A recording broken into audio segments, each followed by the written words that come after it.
From TMP to TTNG, for sure the cure and those tired meme jeans. Hella Kinsella and the promise ring. Sunny day, real estate and rights this spring. Prince Twinkle Daddies help keep the dream alive. I constantly thank God for Algernon and Remo Christie Front Drive.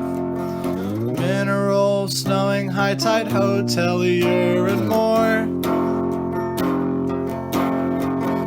Real emo only consists of the DC emotive hardcore. But you gotta admit, Kyle and Ellie really on that emo bullshit. You gotta admit that Kyle and Ellie really on that emo bullshit. Have you heard the tired and disavowed lonely word? Have you heard the disavowed and lonely word? Have you heard the lonely disavowed word? Have you heard the tired and lonely disavowed word? All right, this is episode 51 of the E-Word. We're taking a detour into hardcore today. This is the hardcore guide for Twinkledorks episode. This is Kyle, recording here in Madison. Over there in Austin, Texas, is my friend Ellie. Ellie, how you doing? So there's two events this morning that kind of shaped, I think, how I'm doing today. The first is before I took a shower, my left pinky toenail just kind of like fell off. Like it was like hanging by a thread. And I just kind of like pulled it off. And yesterday, like my shoes were bugging my feet so bad, and I couldn't figure out why. And I guess this was why. So that's probably not good. And then to add insult to injury, one of my old tweets got retweeted by 2 furry accounts. It's horrible.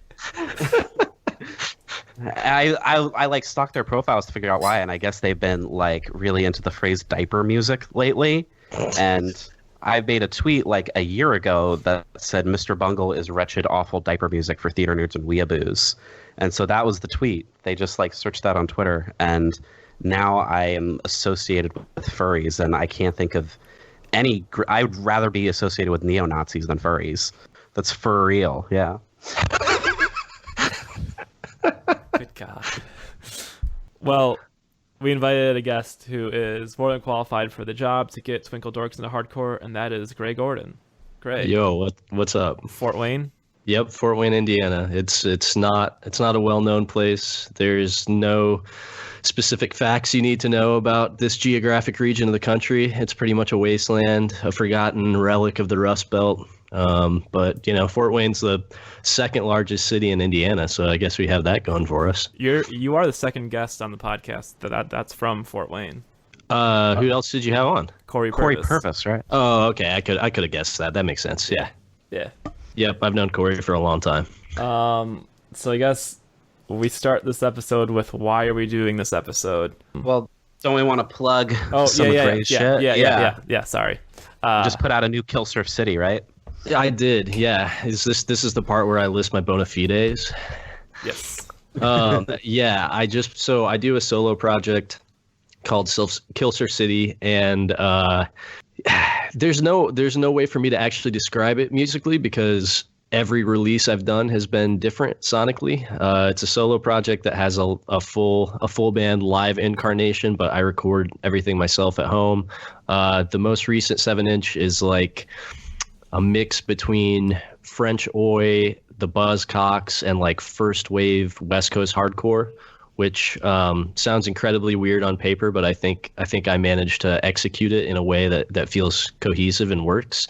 So I put that out on Blind Rage Records. And yeah, that's my most recent thing. But if you're familiar with the Twitter meme that happened to me last year, I'm the 7 bands, 1 girlfriend person. So I'm in a lot of different musical projects at the same time. But that is the one that is most recently released something. But of course, you have the podcast, Demo Listen. Yes, and then I also have the podcast, right? I do a podcast called Demo Listen, which essentially we just listen to punk, hardcore, and anything adjacent. So we've had plenty of emo bands on there too, alternative bands, metal bands, just bands that people submit to us. And then myself and my friend Nathan just honestly react to what we hear. We give our sometimes unsolicited, because it's not always bands that send it in, but sometimes solicited advice and feedback on things. Yeah, and it's been doing pretty well. We've been doing it since like September of last year, and kids seem to enjoy it. So I imagine we're going to keep doing it for the foreseeable future. If you like music criticism that isn't actually music criticism, that doesn't make any sort of value judgments about the stuff that we hear for the most part, you might like Demo Listen. It's worth giving a try at least. Yeah, I remember very specifically listening to an episode, and y'all were like clowning on a Madison emo band, and I was like, I wonder if Kyle's gonna hear this. Yo, I like just brought up, you compared this sad Madison emo band to neo-Nazism. Oh shit! What band was it? Middle-aged overdose. Oh, that's right. It was like a 6-minute song about being dumped. Yeah. I very much remember that song. One of the people from that band became an internet friend of mine after that, and took it in stride really well, that's really the energy we encourage. Like, I think we've been compared to the Statler and Waldorf of hardcore. But like, essentially we do it because we really, really like music. It's really it's one of the only things that Nate and I genuinely enjoy. And in a way that could even be remotely construed as sort of just like eager naivete. Like, we just genuinely really enjoy music. So by and large, we try to encourage people to continue playing music and to support stuff that we don't like. So when people hear us kind of clowning them and then take it in stride, it's always a good feeling, just because it's like awesome. Like, the spirit of the podcast is not lost in this person. And I've actually made some pretty cool internet friends via bands that I've clowned who have hit me up and been like, yo, that was incredibly funny. So yeah, that happens less often with us. No, that's really weird. Do you mean people are like sensitive in this circle? Yeah. The one exception is when I on the Twitter feed, I asked people to just send me like any band and I would roast them, and that was pretty successful. I think people got that. But the only band I can recall that I made fun of and then we became homies is Guitar Fight from Fooly Cooley. Okay, I'm not familiar with that, but I'm also well outside the realm of contemporary Twinkledork emo, so that's not surprising. You know what? I envy you. It's easy to do.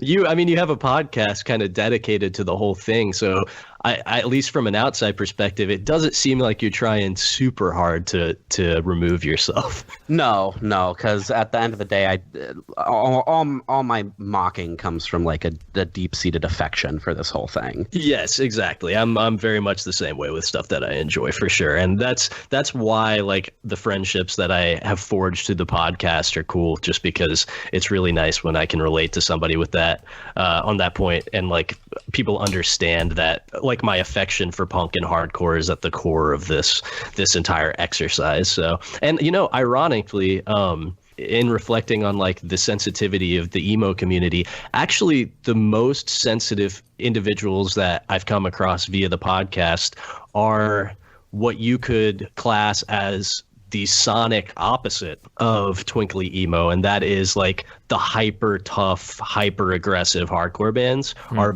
by and large the most sensitive individuals that I've come across in the course of doing the podcast, who are almost always extremely upset when we hurl some criticism their way.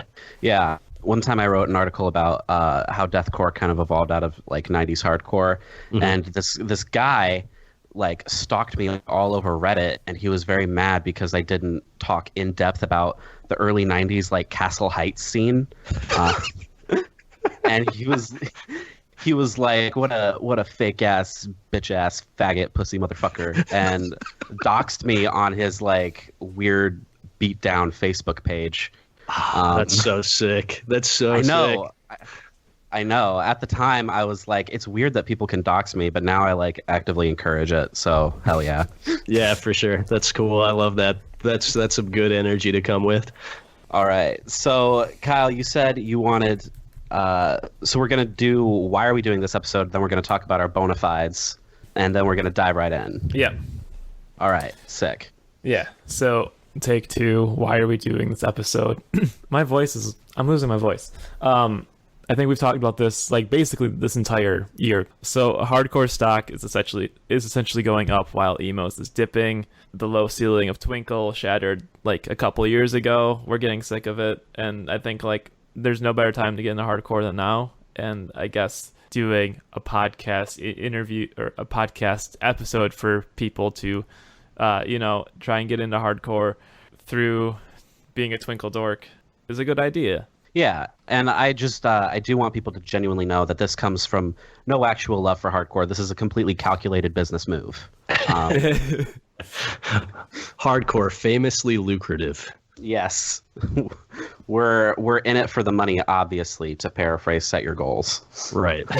Do you two both agree that like emo is on its way out, or maybe just kind of falling to the wayside while hardcore is reaching its a little bit of a resurgence? Yeah, I think you can find like the seeds of the situation happening, because Code Orange like abandoned adventures to focus on Code Orange, and I think without Code Orange, you don't have like this modern era that we're in of like almost mainstream hardcore, like Vane and Knocked Loose. Like I think without Code Orange, you like lose a lot of the barriers being brought down between the hardcore scene and the broader heavy music scene.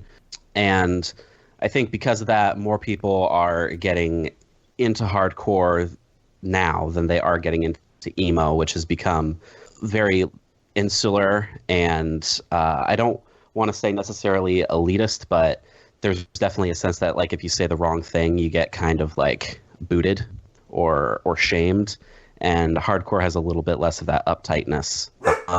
Generally speaking, I think it's less that emo is falling to the wayside and more that emo kids are also getting into hardcore. Like, and there's like this kind of intermingling of the scenes, which ultimately I think is going to be good for both of them. I will say that this episode is a guide to hardcore and getting into hardcore from a Twinkledork's perspective. Like, we're going to miss things, and that's going to basically be on purpose because we're trying to get the emo leaning people into it. Yeah, like I know, Gray, you were probably thinking like, oh, Twinkledorks are gonna be mad at you for being on this podcast, but I think my biggest fear is that like some 34-year-old DMS dude is gonna call us bitches for not mentioning like dinosaur hardcore bands. Like, we didn't talk about war zones. Don't forget the struggle. Don't forget the streets for 3 hours. So we're fake, you know? Right. Yeah. No, for sure. I mean, by and large, these are people that deserve nothing more than to be completely ignored and forgotten. So, I wouldn't concern myself too much with that. I think you made an interesting point about the Code Orange thing. I think they are very much sort of the great unifier. There may be I don't know, we can maybe get more in depth on this comparison later on, but there may be adjacent to what like a Converge would have been. They're kind of analogous to that in the sense that they're bringing in such a broad range of different types of people that are attracted to heavy music in general, not necessarily just the iteration of heavy music that is specifically hardcore. Yeah, I think they definitely paved the way for some crossover there. I think that's probably not something that I've considered in depth before, but as soon as you articulated that, it made a lot of sense to me for sure. Yeah, to me, the nearest parallel is like the early 2000s, like Ferret Trust Kill type stuff. Sure, yeah, I could see that as well. Yep. Yeah. Mm-hmm. And we all know how that went really well. I still love 18 Visions. More power to you. Okay, so what is everyone's experience with hardcore, aka how are you qualified to talk about this? I will say that I am not qualified to talk about this, but I am qualified to lead this.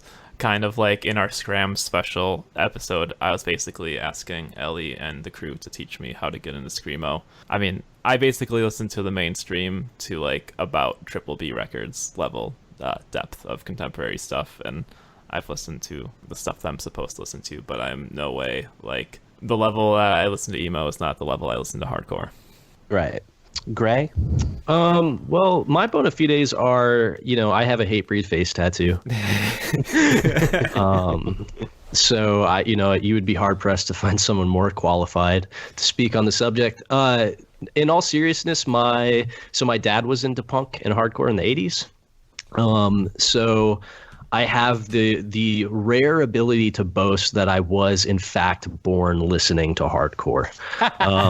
It's like the coveted golden goose. It's the prize that all hardcore kids wish they could possess, and I actually have it.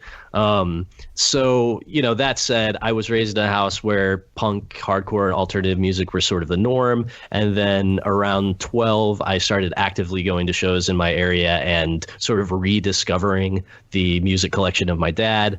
And my gateway into contemporary hardcore was like 77 punk. So OG British 77 punk. So the Sex Pistols and basic stuff like that. And then that graduated into oi like Blitz and things of that nature.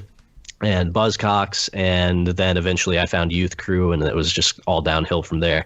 So I guess actively I've been into hardcore as sort of a scene or a community since I was like 12 years old.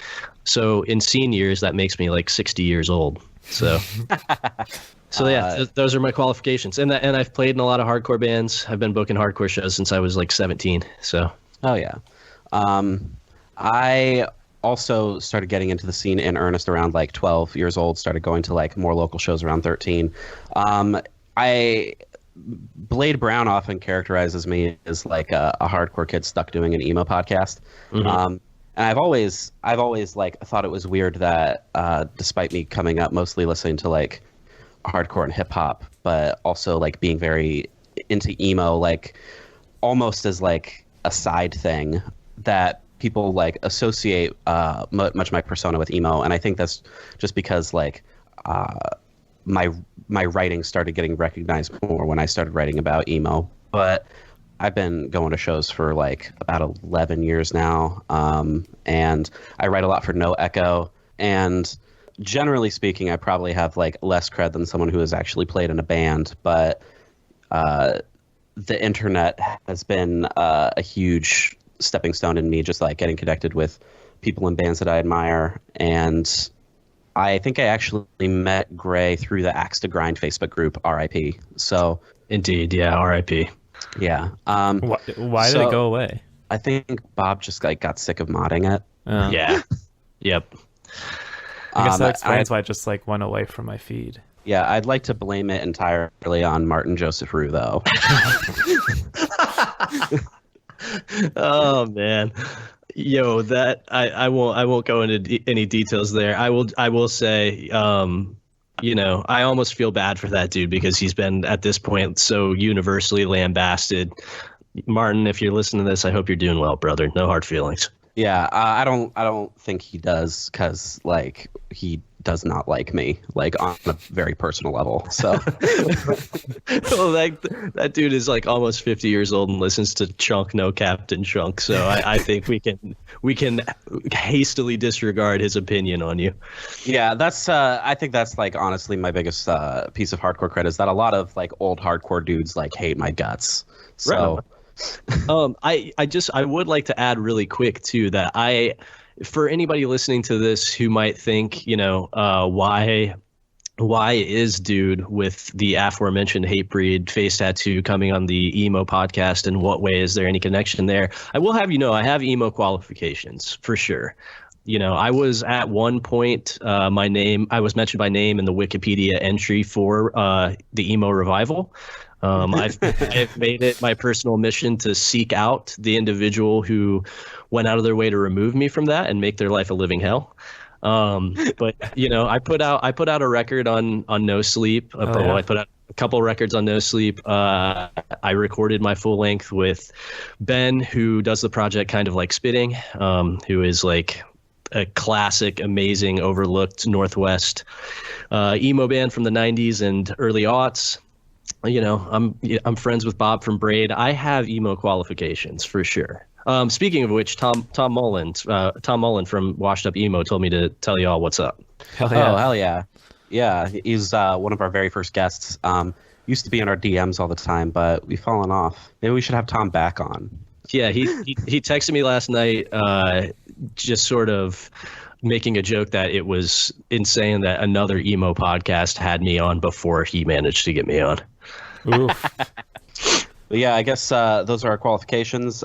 Feel free to talk shit and tell us that we have no business poking our noses into this business. But I'm actually really stoked. Let's dive in. At this very moment, how are you seeing hardcore interacting with emo, or emo interacting with hardcore? Personally, I see the Twinkledorks giving hardcore a shot. Definitely the dorks. They are definitely into and riding for bands like Knock Loose, Vane, See Space Cowboy. It's like universally happening. But I personally don't see it the other way. Like hardcore kids like being like, yo, Stars Hollow fucking rules. But like locally, I do see like the mixed bill, and also there was the Turnstile and the Turnover co-headline tour. Yeah, I think. Oh, I'm sorry. You can go ahead. I was just gonna say I definitely see that it's like as far as like the modern stuff goes, it's more of like a one-sided love affair. Like that band Khaki Cuffs has a track called "I'm Fairly Certain That Frankie from No Option Hates Me," which is really like it's emblematic of the dynamic between the two scenes going on right now. But definitely the hardcore dudes are into like 90s emo. There's always like love for like Texas Is the Reason and Jawbreaker and stuff like that. Yeah, I think largely there's always been the phenomenon of sort of scene approved emo bands that you are quote unquote allowed to like socially. And I don't think that's any different now. But by and large, I do think that, yes, it is a phenomenon where emo kids, quote, graduate to hardcore at some point. I don't know if, I think social media is the great equalizer in many instances, and the two scenes have had more opportunity to interact at large than ever before. So I think that, for better or for worse, whether or not this is accurate or not is highly debatable, but I think that the hardcore scene is viewed as having some degree of legitimacy or credibility that maybe certain subsects of emo don't have. And when emo kids get a little bit older, through just the process of socializing with hardcore kids, they tend to gravitate towards that. I think that there's a mix of social incentivizing and maybe, emo music just gets boring to people. I think there are a lot of factors that play into it, but I think both of you are correct in saying that it's a bit of a one-sided love affair for sure. Mm-hmm. Yeah, I think that's completely correct, because I definitely see a lot less of like what happened with me, where I got into emo through hardcore, than the other way around. Right, yeah, because that's exactly what happened to me too. I discovered Rites of Spring and Embrace and all that kind of stuff, and it opened the door to Braid and The Promise Ring and all that. So, yeah. Well, do you think that people just grow out of emo and naturally grow into hardcore? Well, I think that hardcore has a more universal appeal in the sense that it's not angsty in the same hard on your sleeve way that a lot of emo can come across. And even myself, when I go back and listen to records that were incredibly impactful for me when I was 19, they don't resonate in the same way that Negative Approach still resonates. Mm-hmm. I still have a contempt for the outside world. I still have a deep-seated contempt for the institutions that I feel oppress people, and that's a through line in a lot of hardcore, at least thematically. Whereas emo being sort of self-indulgent in its level of introspection, I think that just it loses its appeal to anybody who develops any degree of emotional maturity. Like I can still go back and listen to Seisha and fucking love Seisha, but I don't identify with Seisha anymore. I don't identify with I Hate Myself anymore. As much as I love those records sonically, I don't listen to them and find myself feeling moved by anything besides the nostalgia that I have associated with them. Whereas, again, I can listen to the song Nothing by Negative Approach, and it makes me feel the same rage and indignation that I felt when I heard it for the first time when I was 14, Yeah, and to kind of build off that in two directions. One, I definitely noticed that the bands that have currency, the hardcore bands that have currency in the emo scene, like for example, See You Space Cowboy, appeal to like a very like ooh-woo demographic, for lack of a better term. Yeah. You know, kids who pre the death of Tumblr would have been very, very Tumblr. In addition to that, I think that the emo stuff that does hold up and is still relatable is actually like the extremely uncredible pop realm of emo. Like I think it's much easier to like, especially for like older hardcore kids, to go back and listen to like Motion City Soundtrack's early records and be like, oh, I definitely see what these lyrics are talking about, than listening to, like you said, like Seisha or I Hate Myself. I don't have any personal experience with that, just because that was a realm of emo that never interested me. But I can see how that would make sense for sure. Hell yeah. Yeah. The next question to get us into this is, if you like emo, do you have to like hardcore? Should you like hardcore? Is it strongly suggested that you should like hardcore if you like emo? This was a big question when we were talking about screamo. And we basically said you should like screamo if you like emo. In my opinion, I don't think you have to like hardcore, but I think you should at least try and understand it. You should at least know how emo comes from hardcore. I think some of the best things about emo are clearly similar with hardcore: the catharsis, the community, the DIY nature of it, etc. I'm not a cop, so I'm not going to tell you you have to do anything. But it's certainly worth your time. It's worth investigating if it's not something that has... I think it's easy to be put off by the social politics of hardcore, especially with the worst parts of those being on display for everybody to see via Twitter. But speaking broadly, that's really the most minute part of the thing. And as you get older, it becomes less and less important. So if hardcore has seemed in the past sonically appealing to you and you've been put off by it, the thing I would tell you is to really not pay attention to what ultimately is an incredibly small portion of bad actors within the broader hardcore community. Don't let that deter you from checking it out, because also, contrary to popular belief, you can be into this stuff completely alone. You're going to encounter a lot of rhetoric about unity and the importance of the scene and community. And the older I've gotten, the less those ideas are really important to me in application. They're still important to me in theory. Ideologically speaking, I vibe with them and I get their importance to a younger audience especially. But you can get into hardcore totally by yourself. So I guess that would be my advice for an emo kid who's looking to get into hardcore is please ignore the social politics. Please don't be put off by the constant proverbial dick measuring that occurs.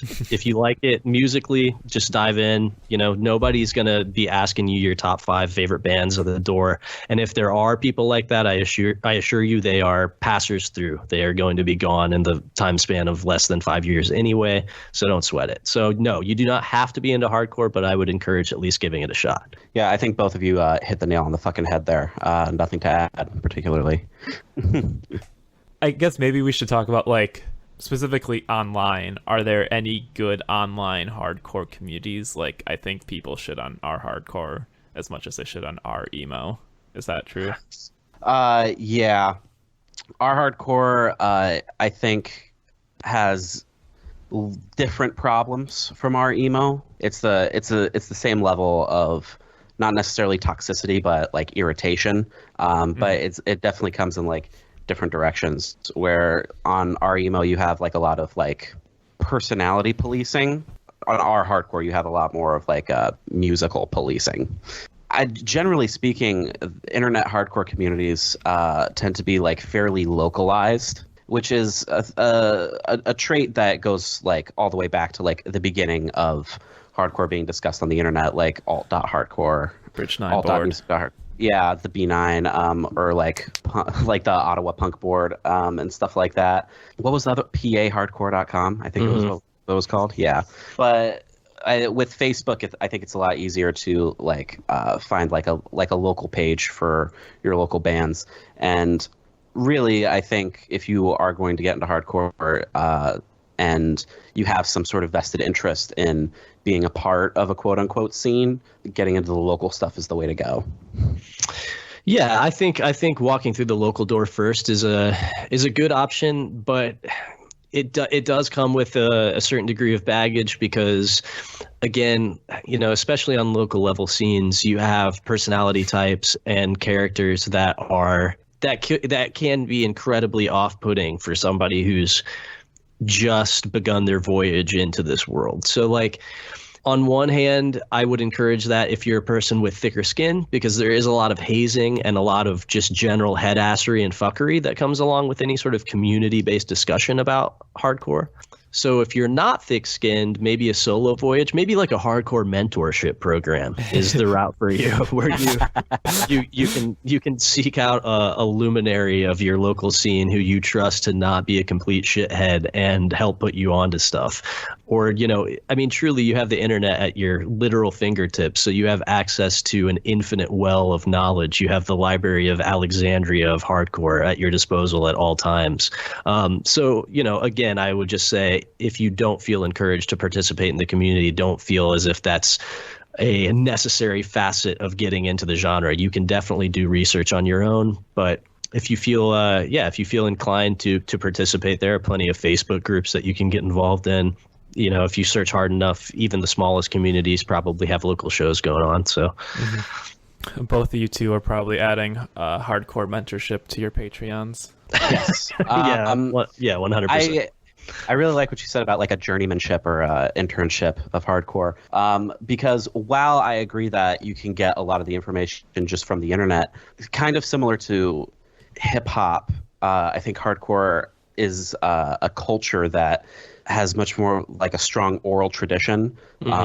So like the stories and the characters and just kind of the general history of the scene is something that the knowledge comes with being involved with the people. So you can like be on the internet and be able to like suss out like whether this band is power violence or just spazzy grindcore, but you're not going to get like some of the more colorful meat of the scene without talking to people. Yeah, that's very true, for sure. This is a fuzzy question. We know that emo core exists, but are there any other examples of quote unquote emo sounding hardcore? Is that just post hardcore?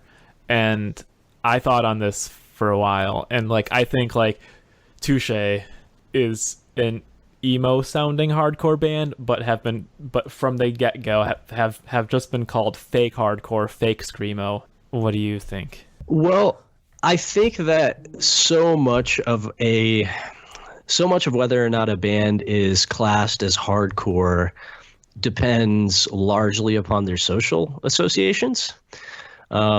Because to be frank, a lot of this music sonically, I mean, they're all kissing cousins.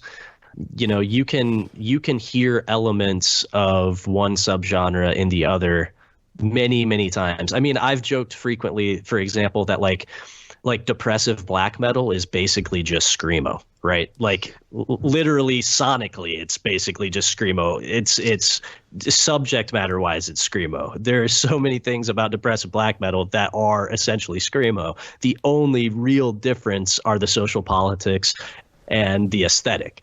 So I think the exact same thing can apply broadly when you're talking about emo and hardcore. So a band like Touche Amore, I think, is a great example of a band that sort of just treads this middle line where I think ultimately they're just an aggressive band. Whether you choose to throw them in with hardcore or emo, screamo is really up to personal preference and personal experience. But largely from the get-go, I think they were associated with the hardcore scene because of their personal associations and because of the people that rode for them. So, that's a sticky question. I think sonically you do have bands, melodic hardcore bands, I guess you could say, that maybe that share some sonic similarities with emo. I mean, like Modern Life is War comes to mind. In the sense that they're incredibly anthemic. They have like a strong sense of melody lyrically. There's a strong narrative through line. I think there are a lot of qualities that would appeal to emo kids. So yeah, I mean, I think there is emo sounding hardcore, but how you actually classify that is highly subjective. Yeah, I think a lot of that is resonant. I wrote an essay once upon a time about how depressive suicidal black metal and screamo, more people should listen to both if they like one. But I agree with what you said about the associations being like a stronger part of what scene someone is a part of rather than like the musical qualities. And this is I think more of a general rule in hardcore. It's definitely not true like universally, but generally speaking, once a hardcore kid, always a hardcore kid, and hardcore kids are like gonna ride for like hardcore dudes doing non-hardcore things. And by the same token, there's also like a lot of bands who are broadly accepted in all of the scenes. The example that I put in our notes is Sam I Am. Sure, yeah. And also the early screamo leaning stuff, like the proto screamo scene, like Honeywell and Reach Out, or Swing Kids, or Portraits of Past, kind of like the Bay Area and San Diego. Right. Yeah. Scenes. That Gravity Records scene. Yeah. No, for sure. I agree with that entirely. I mean, again, yeah, it's so much of this shit is just social politics and things of that nature, which, you know, that has its upsides and its obvious downsides for sure. Yeah. So if you're trying to get into hardcore, maybe think of our Twinkledorks in mind. Where should you start? Do you need to start at the beginning? Do you think that they're just going to throw that in the trash and be like, this sounds like shit, I need something that sounds more glossy? You know, I think the best place to start with hardcore is always in the moment, because something that because Ellie, you talked about how hardcore has a strong oral tradition, and for better or for worse, hardcore is a community in which there is a strong hierarchy. As much as people want to, as much as hardcore ideologically eschews that approach, it exists. I mean, when hardcore's been around since arguably the late 70s, at least since 1980. So any sort of community that's been around that long is going to have sort of skeletal relics of society at large. It's just going to be a microcosm of your macro society. So there are hierarchies, and there is seniority, and there are oral traditions, but then there are also more sort of rigid mores and taboos that people adhere to within the context of that scene. And I think a lot of that can obscure the fact that the most important part of hardcore is like youthful energy and being of the now. So because we get so caught up on sort of tradition and the importance of this backwards facing knowledge of one's like quote unquote roots, it's really easy to forget that like 17, 18, 19-year-olds are always the people who are driving the culture forward, and the current moment is always the most important moment, really, because without that sort of forward momentum and without that youthful energy, none of this this is just jazz. You know what I mean? It's just it's no longer vital. It becomes rote. It just becomes the recitation of, you know, several decades of tradition, which is antithetical to the entire spirit of what hardcore and punk is supposed to be. So sorry to wax intellectual on that subject matter, but no, I don't think starting from the beginning is the way to go. I think it does at some point become important to understand those roots and those traditions and to go back and check out those bands. But I think the current moment is always the best place to start. Yeah, I agree. Especially because I think there is like a definite attitude among like the 15 to 17-year-olds who are forming the next wave of what emo is going to be. There is this sense of like, oh, I'm really, really into the modern stuff, and the older stuff leaves me cold, whether it's like just because it sounds dusty or because like it doesn't feel relevant to what's going on right now, even though you can like trace the influences in a material, tangible way. So I completely agree that the best place to start is where you are right now. But I think there is also something to be said for knowing your roots. I'm always going to be in favor of people having like a working knowledge of the history. Mm-hmm. You know, you can make all sorts of arguments about like when hardcore started exactly. Like some people say it's the middle class.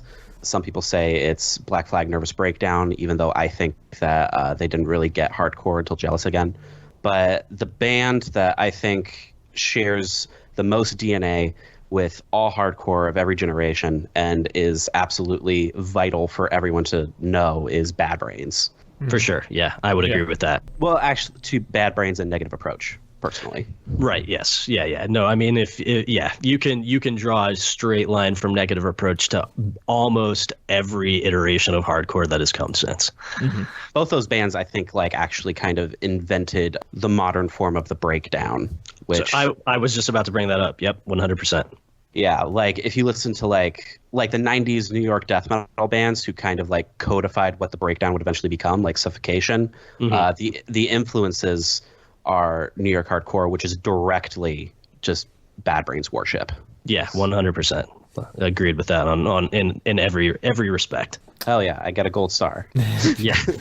Yeah, hardcore dude approved. I'll just say with like getting into bands, like one genre of music has so many subgenres now that it's almost like, for my personal experience of getting into certain things, it's like finding what you like and staying in that lane and then kind of digging around is like how I've been getting into stuff, because like there are kids listening that are probably just gonna be into melodic hardcore. Like that's fine because there's so many melodic hardcore bands, and like it's just kind of like finding what you like, and there's a fuck ton of bands just within that one sound. Yeah, that's very true.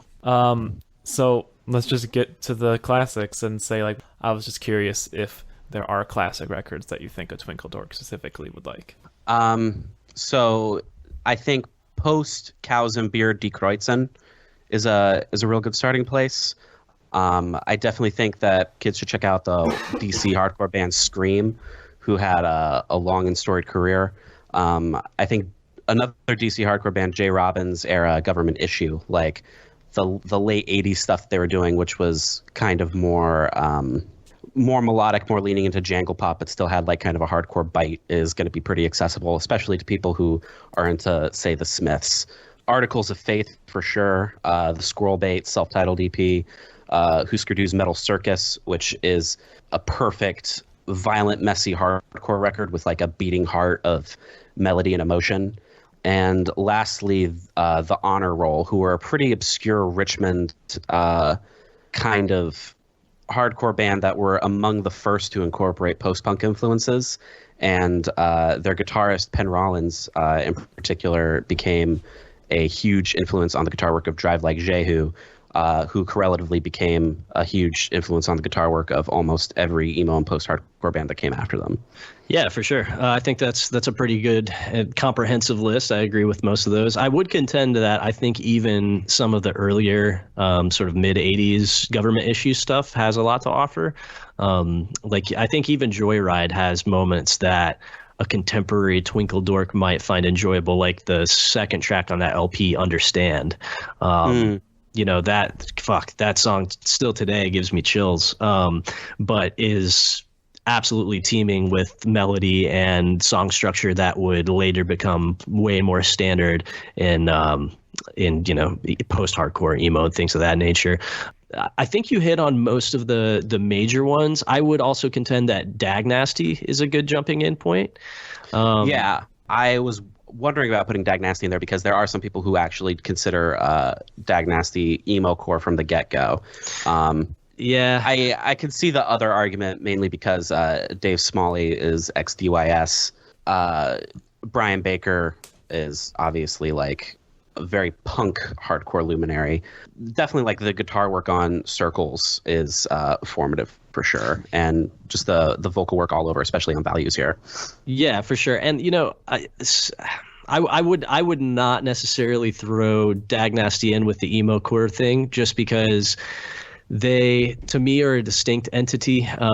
They don't have, I mean, they do have introspective lyrics, especially once you move past Can I Say and get into like Wig Out at Danko's even more so. But it's not the same hard on your sleeve quality. Dag Nasty also was definitely like going for it. They were out there like trying to play shows. They didn't have the political bent of the Revolution Summer bands. Despite what Brian Baker says now, if you go back and read zine interviews and if you just read the lyrics, you know, they had lyrics about being straight edge and shit. Yeah. You know, they had lyrics about not drinking, and like at the time, Dave Smalley was still very straight edge, had a big old X True Till Death tattoo on his arm that he proudly displayed. I think to me, Dag Nasty was also always sort of like squarely in that melodic hardcore lane. And for my money, I do think if we're talking about records that would appeal specifically to emo kids, Wig Out at Danko's might be a better entry point than Can I Say? Can I Say is arguably a better record, but Peter Kortner's vocals on Wig Out at Danko's are maybe more appealing to the emo kid than Dave Smalley's vocals. And you even have an acoustic song in the form of When I Move on Wig Out at Danko's that definitely foretold, for better or for worse, the acoustic trend of emo. Being an ex-acoustic singer-songwriter myself, I just want to say I'm sorry for contributing to that legacy. So I think Dag Nasty is a really good jumping in point. And then there are other records in there too. I think especially the DC scene has a lot to offer. You could find sonic and thematic through lines even in a band like The Faith, which a lot of people would argue is sort of proto-emo core. Or a Marginal Man, for sure. Sure. Right. Yeah, exactly. And then, if you're talking about like you mentioned Honor Roll incorporating elements of post-punk music.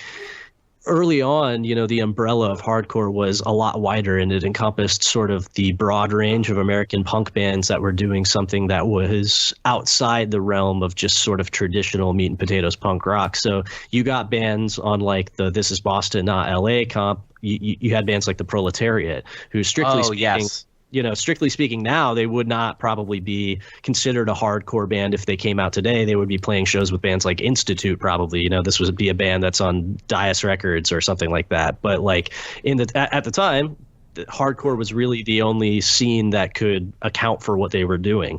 And they later went on to do records after just the appearance on This Is Boston, Not LA that leaned even further into the post-punk stuff, but they were largely playing in hardcore communities and hardcore spaces. So I think the Proletariat is definitely worth looking into as well. It's just sort of like just the stabbing angular guitars, the sort of tinny production, now there's also like a strong leftist undercurrent in a lot of emo, and that's definitely present in the Proletariat's music. So I think there's a lot that could potentially appeal to emo kids in that band too. Yeah, the Proletariat is a really good shout, especially like if you're into like Gang of Four, totally, or the Slits or the Raincoats. Like they sound like a very like colder, a bit more mean-spirited version of Gang of Four for sure. Yeah, yep, for sure. I did want to put on the table like some obvious hardcore bands from the 80s, like Bad Brains, Minor Threat, Black Flag. Like, do you think there's anything for them to latch onto? Black Flag's Depression. Yeah, true. Yeah. Well, and also if you like sonically challenging emo, I think even like sort of later era Black Flag could have a lot to offer you, just because they would go off on these 7-minute musical tangents. Yeah. And My War. Right, exactly. I mean, if you like sort of obscure 90s long-winded emo stuff, if you like, well, I was just talking in the Demo Listen Facebook group earlier about the Lincoln and Hoover split. Yeah, which is classic. So I don't know, if you like emo of that particular ilk, you might find something to like in the jammier reaches of the Black Flag catalog for sure. That said, I don't know. Process of weeding out. Yeah, sure, right, and like Loose Nut even, but I don't necessarily know that it's not crucial that you start at that point, even though those are broadly considered the roots of the genre. Like we kind of touched on earlier, I don't know necessarily that it's essential to start with that, because, don't feel beholden to the chronology of hardcore. Just jump in wherever feels comfortable for you. Yeah. I think the kids who are into like the more groovy math-oriented stuff, this might be like a weird comparison, but I think they might actually find a lot to like in like Eye Against Eye and the Quickness era Bad Brains. For sure. I think just like the spazzy guitar stuff of the classic Bad Brains stuff is appealing. Yeah. I mean, if you're into that kind of stuff, you might even find something to love in like Minutemen. Yeah. Yeah. It's not inconceivable. I'm putting a lot of faith in the emo listenership right now, but I so badly want to see the best in you, so please don't let me down. All right, so there's always been a pop punk to hardcore connection And I was thinking, if you like the pop punk leaning emo, like Modern Baseball, Joyce Manor, Tiger's Jaw, who should you listen to? Contemporarily and classically. Like, I think Gorilla Biscuits is pretty obvious. Kid Dynamite, and then there's the whole route of Turning Point, which is now just Anxious and One Step Closer. Right. Yeah, for sure. I think Lifetime as well. I would contend that maybe the Lifetime comeback record is actually their best record. It's really good. That would definitely put me at odds with a lot of old heads, even though I'm 30 and probably now considered an old head. But yeah, the entire Lifetime catalog is to be celebrated, and they are kind of, in my opinion, they're almost directly responsible for at least the 90s moving forward direct association between pop punk and hardcore. They birthed Saves the Day. So Saves the Day are like the bastard children of Lifetime, and they certainly heralded the pop punk crossover of the early aughts.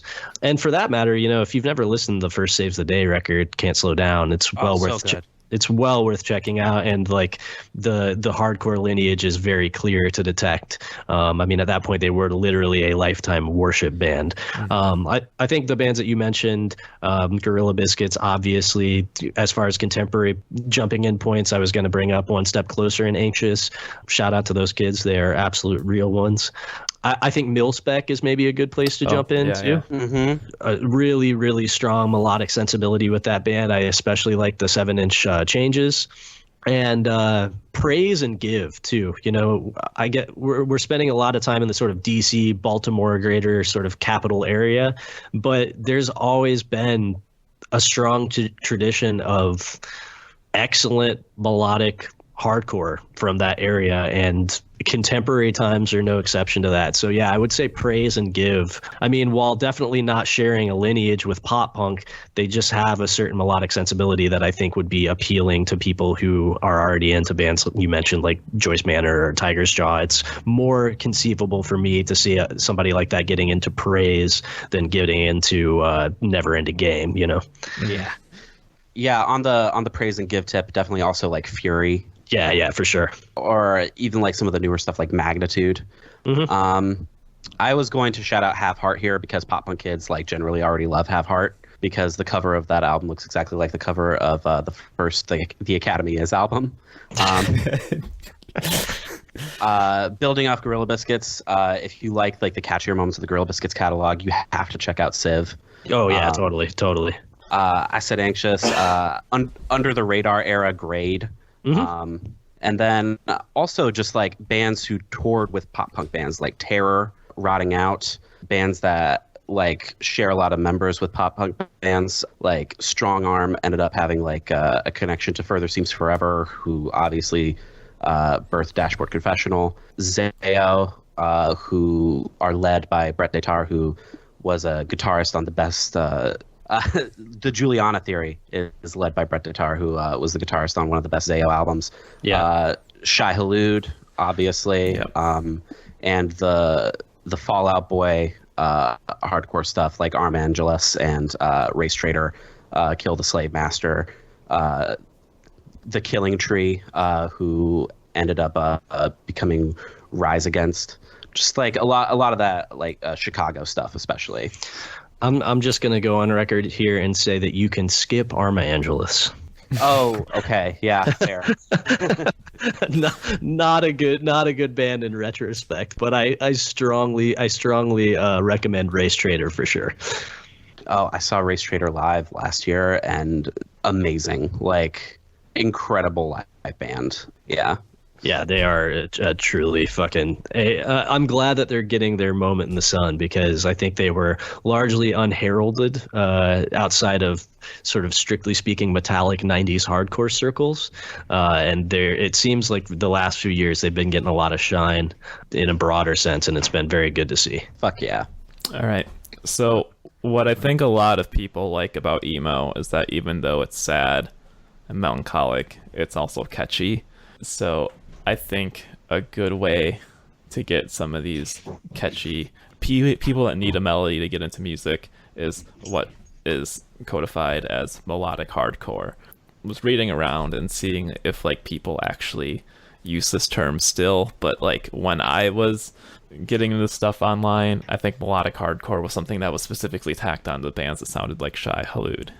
Yeah, for sure. I think it's. I mean, I think it's still pretty widely used. Now, a lot of melodic hardcore is derided and thrown into the amazing core genre. Yeah.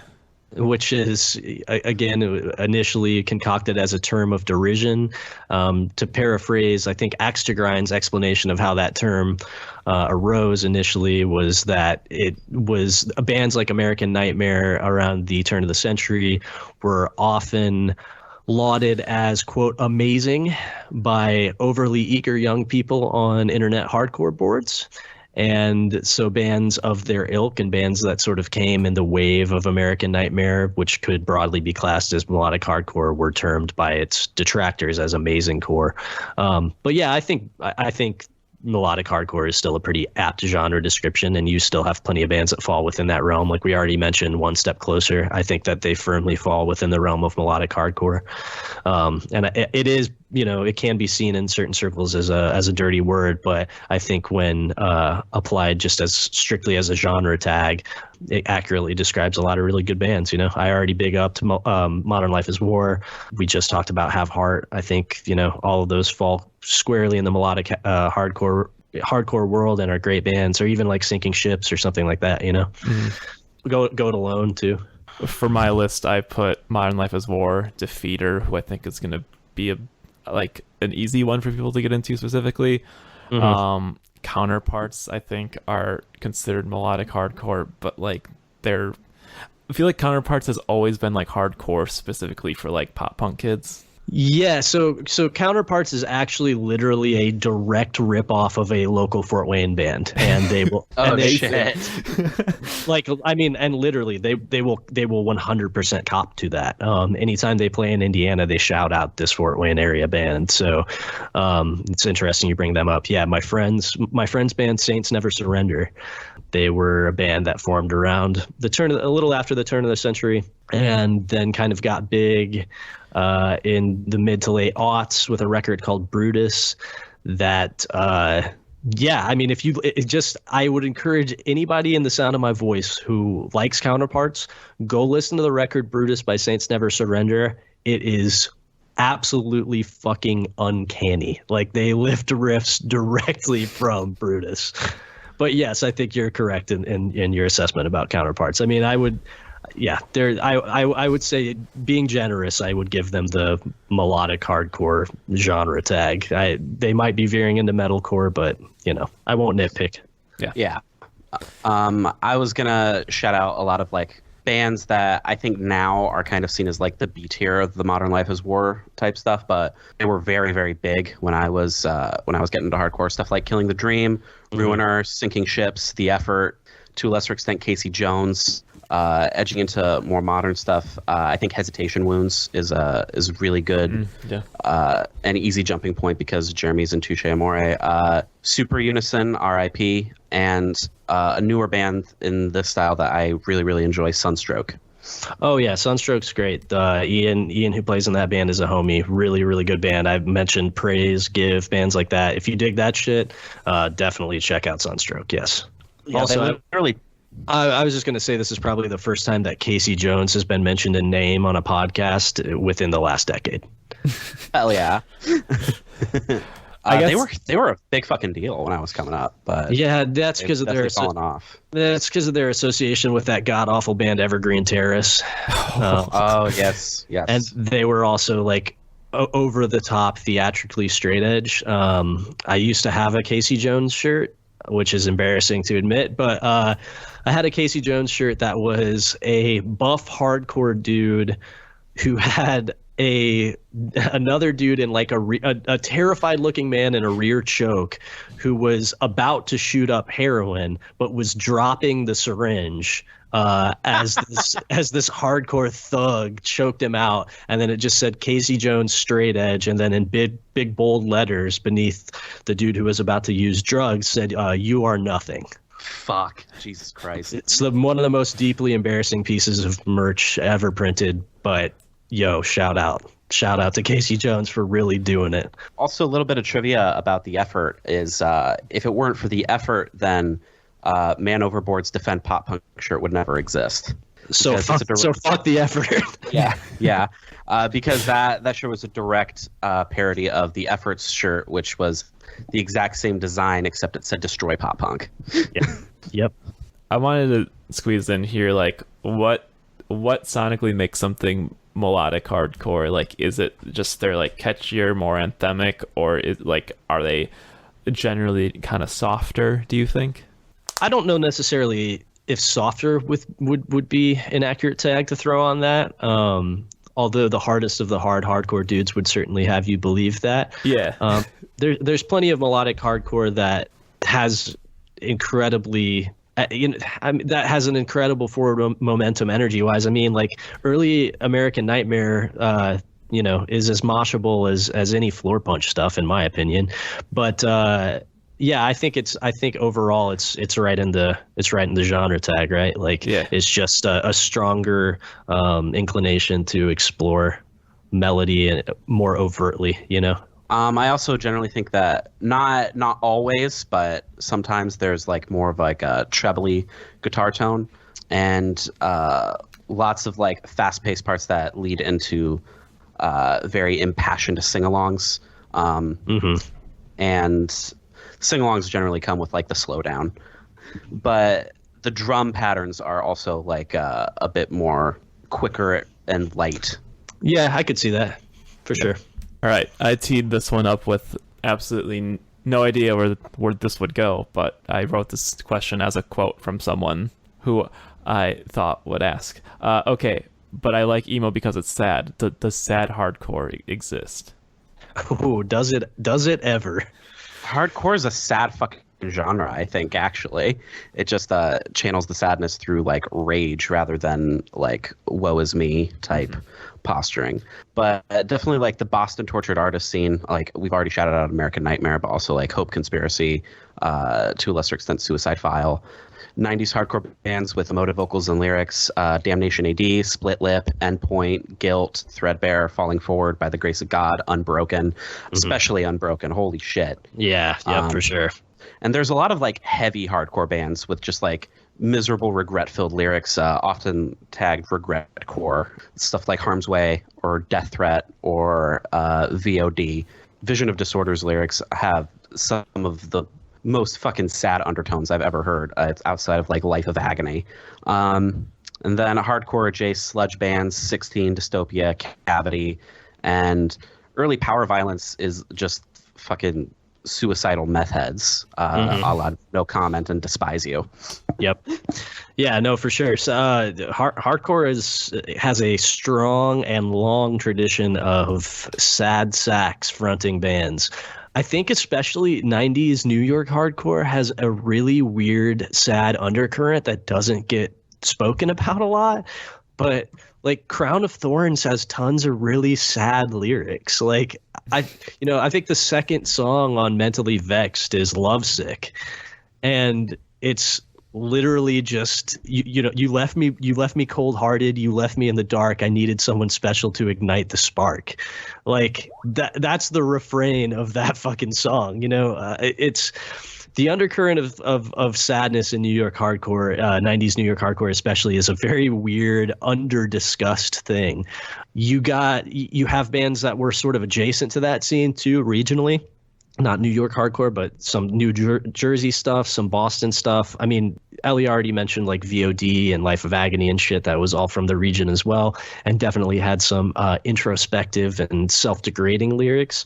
But you even get bands like that are more commonly associated with tough dudes and tough scenes have incredibly sad lyrics, like even Blood for Blood.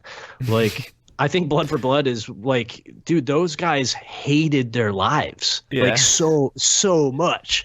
And you listen to those lyrics, like, yeah, you have songs about like Paper Gangster and things like that sort of epitomize the tough guy posturing that takes place in scenes of that nature. But you have probably a lot more lyrical content when you actually delve into their discographies that deal with like self-hatred, suicidal ideation, sort of like the common everyday struggle thread that underlines a lot of contemporary emo music. And you have bands like, Sheer Terror. Half of Sheer Terror's catalog are like broken-hearted love songs. For a more contemporary entry point, I would say Blacklisted is a really good place to jump in if you're looking for sure. hardcore with emotional resonance. I would argue that Blacklisted has sort of superseded the hardcore genre tag at this point. I don't know, strictly speaking, if I would call No One Deserves to Be Here More Than Me a hardcore record, but it's certainly informed by the genre. But even before that, George's lyrics are filled to the brim with introspective contemplation. So yeah, but again, I would really recommend checking out some of that 90s New York hardcore stuff and the adjacent bands to that, because you're going to find a lot of sadness there that you wouldn't expect. And I think the juxtaposition sonically and lyrically actually creates a really interesting dynamic that is often overlooked in critical analysis of that period of hardcore. Yeah, I mean, like what are some of the best examples of like sad hardcore lyrics that match it sonically? The aforementioned Blacklisted record, I would say. No One Deserves to Be Here More Than Me. I mean, if you want a good jumping in point, that's as good a place as any. There are a lot of they draw sonically a lot from grunge stuff on that record, but again, it's clearly in the lineage of hardcore, and the somber tone of that record is felt in the production and the lyricism and the delivery. It's a really good place to jump in. Also, even like the title track from When People Grow, People Go. Oh, totally. Yes. Yeah. Just filled with misery. Kind of building off like the New York adjacent bands, Ocean City, New Jersey, Tim Singer, all of those bands, No Escape and Dead Guy. And then, oh my God, yeah. You want to trace Dead Guy back to Rorschach also, like just absolute miserable self-loathing lyrics. Yeah, man. I mean, Tim Singer was like, if you listen to Fixation on a Coworker, like Tim Singer was going through some shit, and a lot of that stuff was very, very explicitly autobiographical in the sense that, one of the songs on that record is about his mother recovering from alcoholism and going through a 12-step program, and like his animosity towards that. And like, it's, man, there's, we could do an entire podcast just on, sad introspection, within hardcore lyricism for sure. But there's plenty to seek out for sure. These are just a few jumping in points. I can't believe I didn't think of this band until just now, but Neglect. Yeah. Yes. Like, I believe they literally like have a song that's just called Kill Yourself. Yeah. Negative hate-filled lyrics. And I think that's actually also impressive for the time, because the Neglect vocalist was like Singer of Harm's Way level, like jacked too. For sure. So. Yeah, for sure. So I think we should talk about like 2000s hardcore bands, because I think a ton of these bands are just very accessible. And I'm talking about like Bridge 9, Death Wish era stuff. We've already mentioned Have Heart, but basically one of the biggest bands of hardcore ever at this point. But American Nightmare, we've shouted out. Ceremony, I think, are like a very, very easy entry point. And I think like a lot of it's just because like their lyrics are very upfront, and also, I mean, they aren't sad, they're just very relatable and angsty, depending upon what era of Ceremony you listen to, I guess. But then like Blacklisted and then Foundation, I think, is another big one that's easy to get into, and also just a big band. Yeah, Ceremony's a real good pick. Actually, one of the very first records I ever got into that was like contemporary to me getting into hardcore was Ceremony's Ruined EP, which has some real fucking sad lyrics. The last song on that EP, that's like, I got problems, I'm a fucked up kid. I found problems, I'm alone again. Like, yeah, I think emo kids could jam with that for sure. Also, I think Dangers is a really good entry point. Al Brown is maybe one of like the most talented hardcore lyricists of all time. Certainly one of my favorites. Punch, Cold World, No Warning is very accessible. The Blacklisted spin-off band Reign Supreme is very accessible. Trash Talk, obviously, they got big in like the noisy vice core scene. Yep. Brace War, Trapped Under Ice, Cruel Hand, especially like middle era Cruel Hand, where they were becoming more like hard rock Metallica, but had like very upset lyrics about not being able to change your past, and Bitter End, of course. Yeah, for sure. You already mentioned the accessibility is sort of the key unifying tenet of so much of that B9 hardcore, and it was definitely an era where hardcore was reaching kids that it wasn't reaching prior. It was not an early incarnation of the internet, but it was still early-ish, in the sense that social media was still in its nascency. So you were starting to catch entirely new demographics that may not have ever had access to that music prior, and a lot of the bands were sort of tailor-made to catch the attention of those kids. I think a band like Carry On is a really good example too. I mean, you all touched on a lot of the core bands of that community, but I think Carry On, we would be remiss if we didn't mention Carry On. If you want to talk about a band that sort of encompasses the broad scope of melodic hardcore and distills it into the most efficient delivery of that particular subsect of hardcore that you could ever concoct, I think Carry On is really the flag bearer for that title. Unbelievably catchy songwriting, anthemic, still an appreciation for brevity. They get in and they get out. The songs don't overstay their welcome. Plenty of parts to mosh to if that's your thing. There are anthemic sing-alongs. They're fast. I mean, yeah, Carry On is a really, really good entry point for anybody looking to get into hardcore of that era for sure. And the hardest kids still put an X by their names. That's right, man. I tend to not feel any sort of I tend to not get emotional when I hear corny straight edge lyrics, but holy shit, man, when I hear that song I still get so fucking amped. Hell yeah. I slid this in right before we started recording, but like, it's specifically Youth Crew. What do you think about accessibility with that and emo kids? Ellie, you can go first on this if you want to. Well, so Gray made a really excellent point, like with everything that he said about Carry On, and I think that applies to like a lot of like the Youth Crew revival stuff of the late 90s, early 2000s. Betrayed as well. Or Count Me Out. I was about to say but that got me canceled. yeah. But it is what it is. I mean, that's an incredibly accessible band that was a huge gateway for me getting into contemporary hardcore. Yeah, maybe less so like the stuff that was more openly jockey, like 10-Yard Fight or Floor Punch. Right.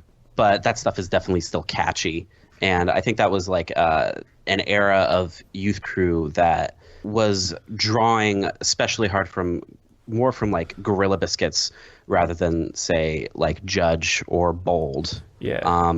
Now there's like a whole other Youth Crew revival happening today, which Fernando from Commander Salamander is very into like modern Youth Crew stuff. So I definitely see like emo kids being able to get into it. So I say this in the least disparaging way I can to both demographics represented in this comment. But I could see Youth Crew being appealing to emo kids because it is equally infantile. Yes. You know what I mean? And it's, I guess it's in its worst incarnations, right? And again, please keep in mind that I say this with great affection for both genres. I am a man who has a Youth of Today tattoo and came very close to having a tummy rocker that says there is no happy here. So I have great affection for both genres in question. So in that sense, I could see it being appealing, but you already sort of touched on the jockier reaches of that subgenre could be incredibly alienating. So you're probably not going to want to jump in with Floor Punch or 10-Yard Fight. But then on the other end of the spectrum, something like In My Eyes, which was closely associated with those bands in terms of the scene that they were a part of and regionally and all that, you might find a lot to love in a band like In My Eyes. That said, I think that initial wave of Youth Crew stuff, save maybe Gorilla Biscuits, would probably not be incredibly appealing, just because I think with a lack of understanding regarding the context that those bands arose, a lot of the aesthetic and lyricism and just like I don't know, the social posturing that sort of accompanied the scenes associated with those bands could come off as like weirdly conservative to a kid who's been reared in a scene that's largely like incredibly left leaning. And I mean, it's no great leap to go from youth crew to being a weirdo conservative. Like, I'm lucky in the sense that I got into sort of radical politics at the same time that I got into that stuff. But I definitely have friends who are not so lucky and who later graduated from being sort of like weird youth crew straight edge kids to like being into Jordan Peterson. So, you know what I mean? Like the leap is not that vast a fucking chasm to clear if you just take a few missteps on the path. So I would say maybe avoid the jockier incarnations of youth crew. But yeah, some of that sort of a youth crew adjacent stuff, I'll say, like with Carry On or Betrayed and shit like that, you could find a lot to love in that for sure. Yeah. And also, if you are into American Nightmare, it's actually not a huge jump from American Nightmare to 10 Yard Fight. I believe the vocalist of American Nightmare, Wes, was a 10 Yard Fight roadie. Yeah. You also might want to check into this is definitely a C tier 90s youth crew revival band, but the band Atari, they actually went on to start and were actually in it they were in this band at the same time. They were in Atari as well, but those members formed the band the Jazz June, which in my opinion is one of the most criminally unheralded 90s early 2000s emo bands.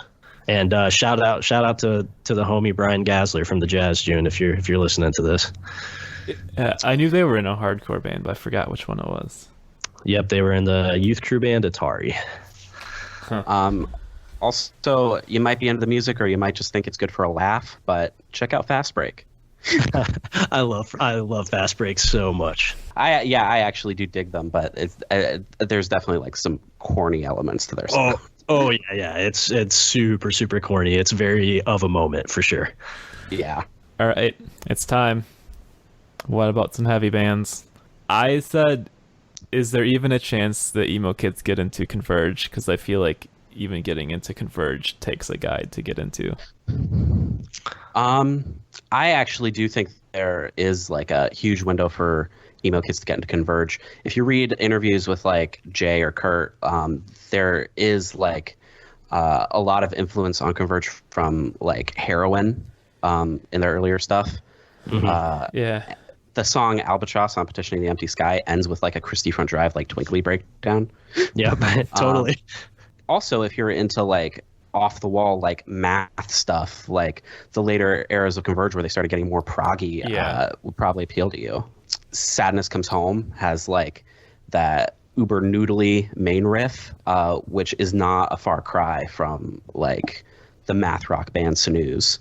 Yeah, no, I think honestly, like there are few bands that would be more immediately accessible to emo kids than Converge, you know, as far as bands that fall under the broad hardcore umbrella.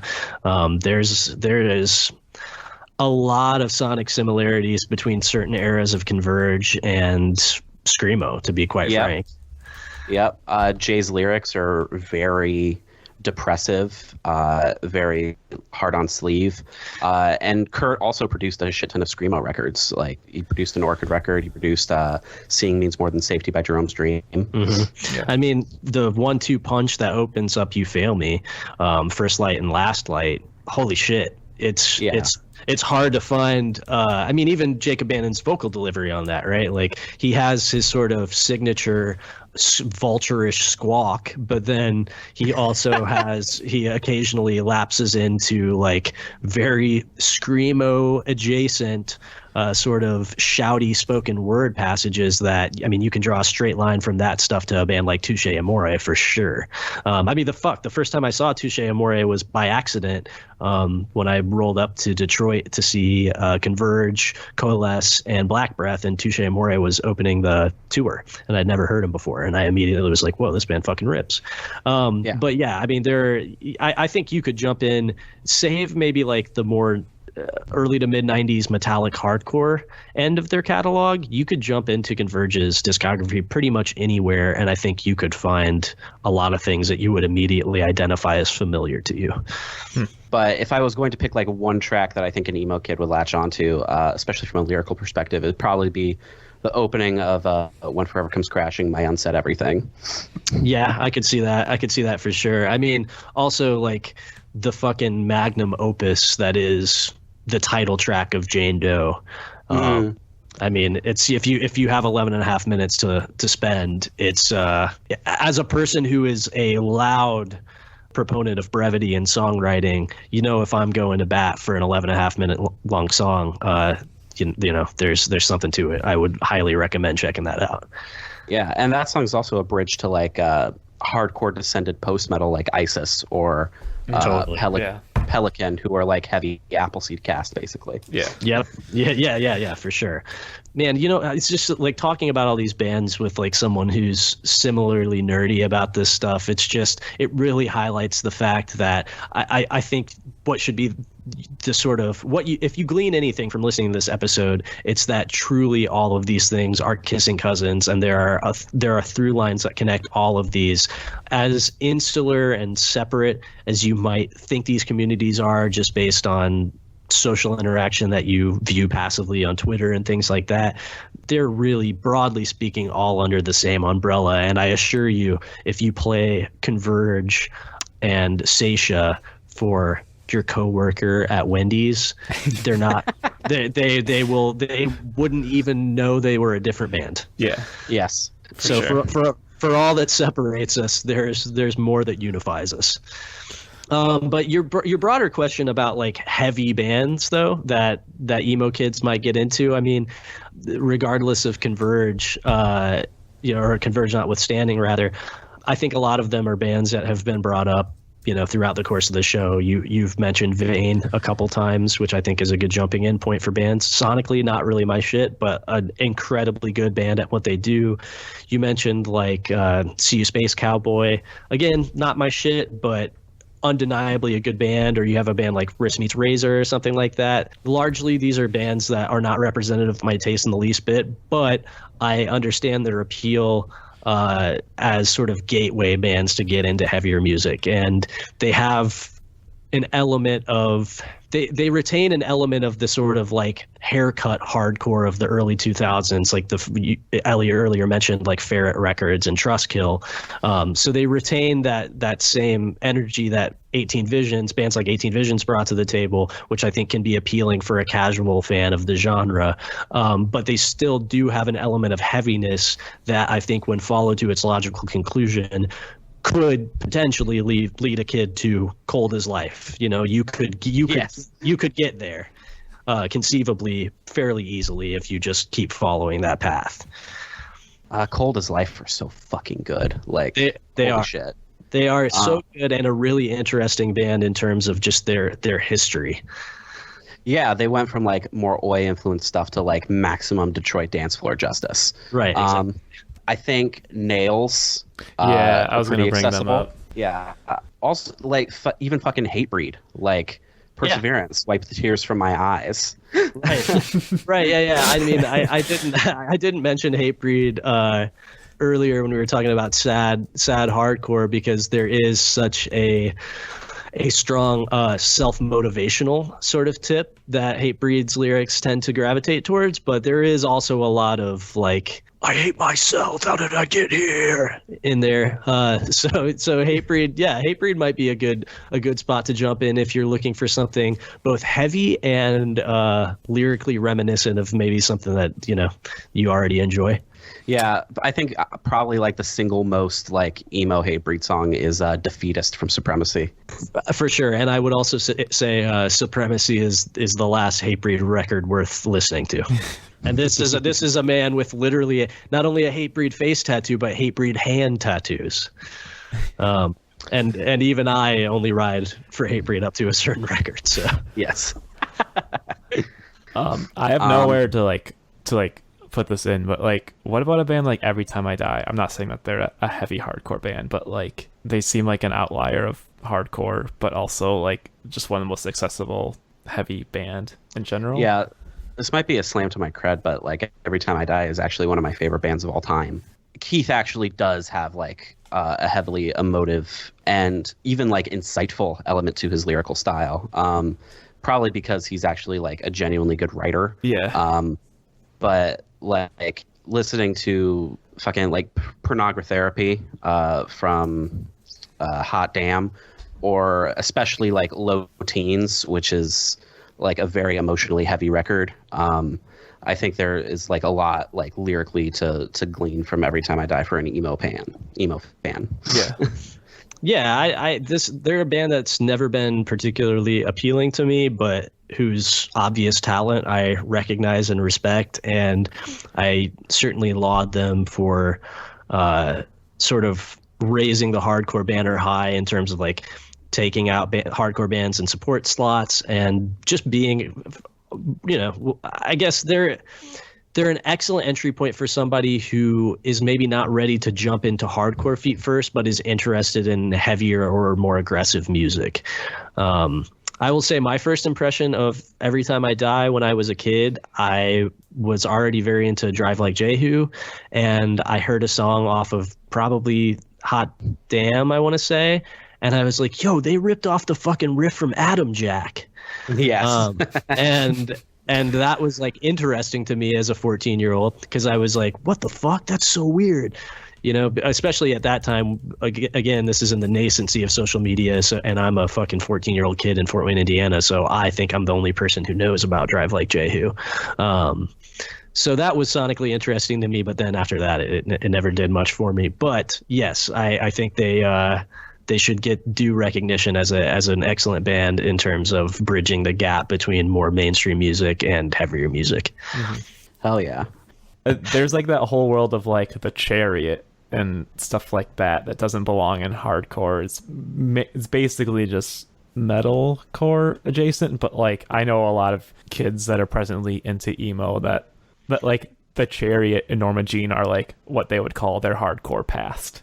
Right. Yeah. And I mean, if you're talking about the legacy of early aughts Christian metalcore, those are certainly the heights of the genre right there. I mean, that's about as good as it gets. I think that early Norma Jean and Chariot stuff is pretty competent botch worship, and there's nothing innately embarrassing about liking those bands as an adult, which cannot be said for most of the bands within that scene. So if you like Norma Jean and the Chariot, no shade. Those are pretty good gateway bands. But I guess, yeah, I would just encourage you, if you like bands, if you like a band like the Chariot, then it's not a great leap to jump back into Botch and Dead Guy and stuff like that. And I think that would open the door to a lot of stuff that you would probably enjoy quite a lot that doesn't have weird Christian undercurrents.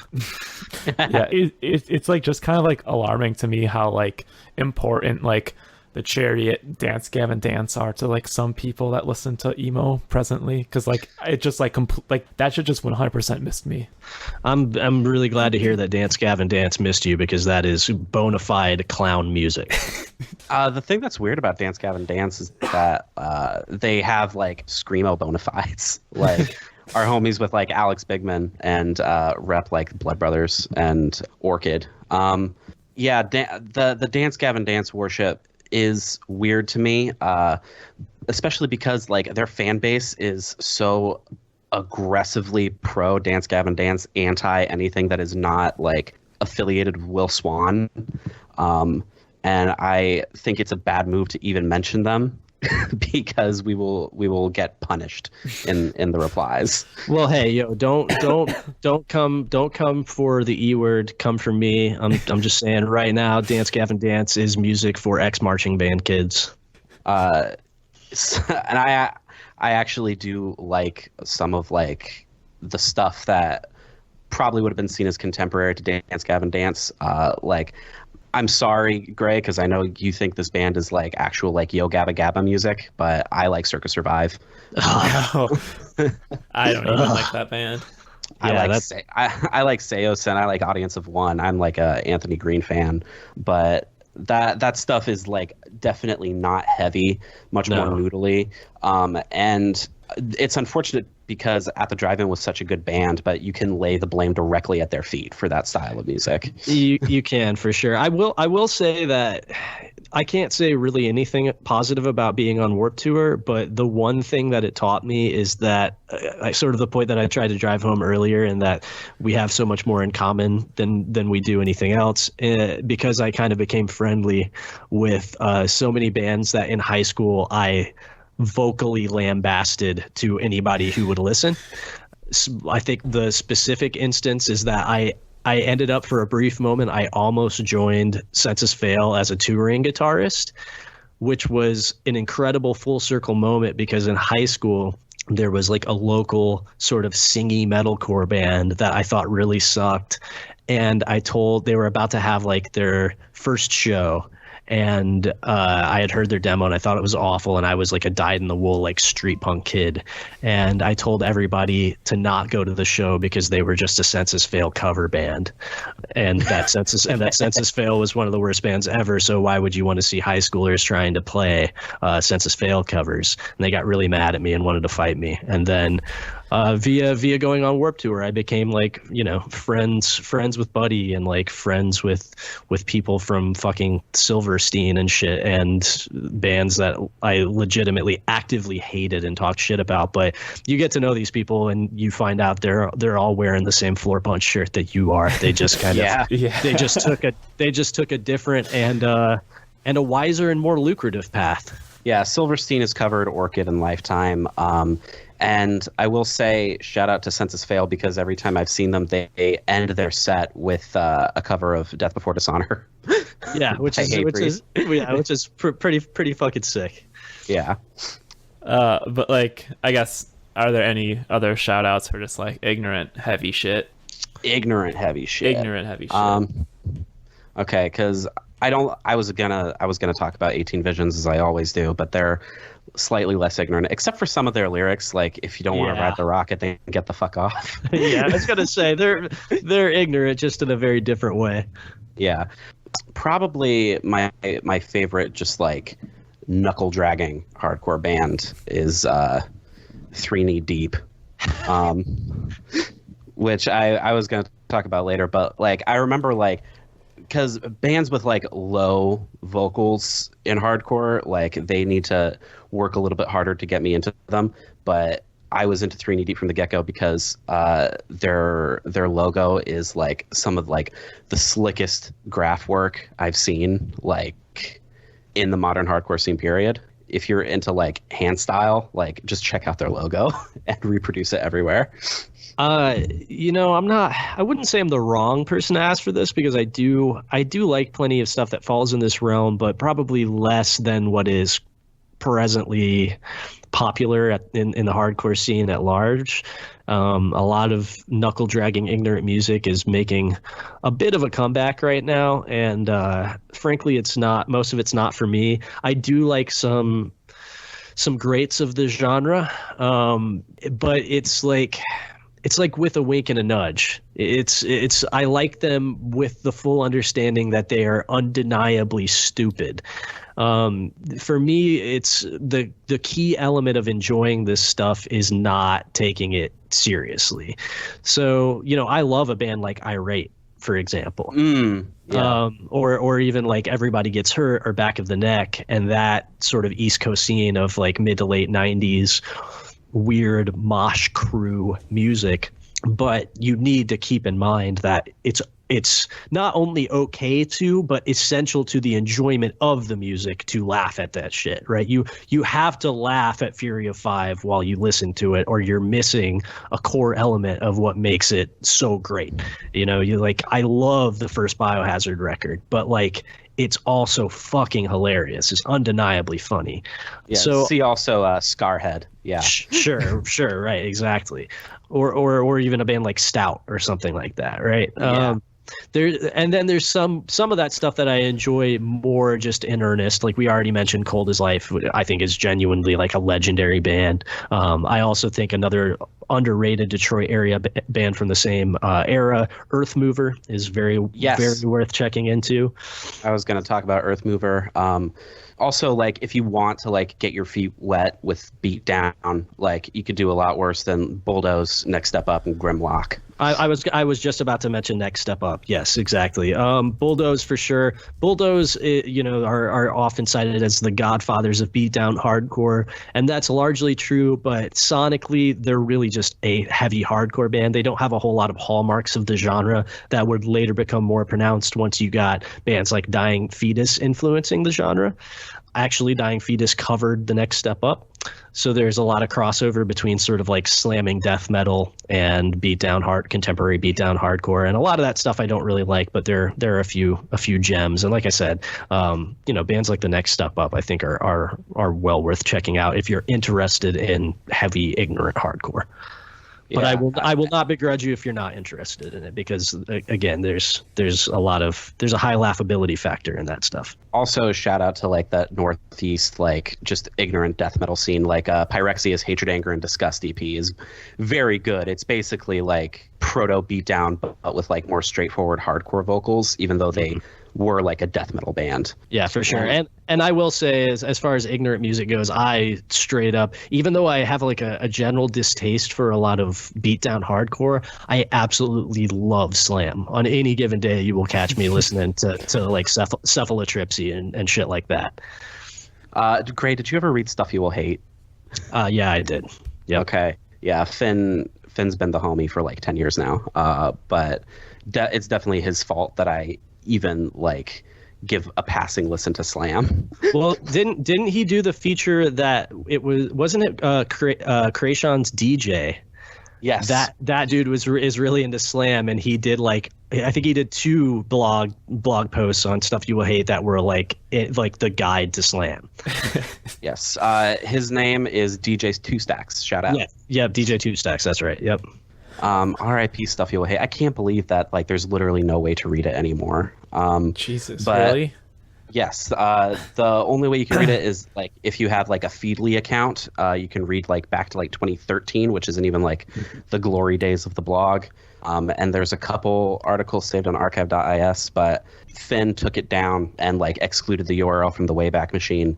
I think because he made a lot of like sketchy jokes, which were obviously were supposed to be like taken like tongue in cheek, but definitely like in today's internet culture, people are less receptive to irony unless it's like a deep fried meme.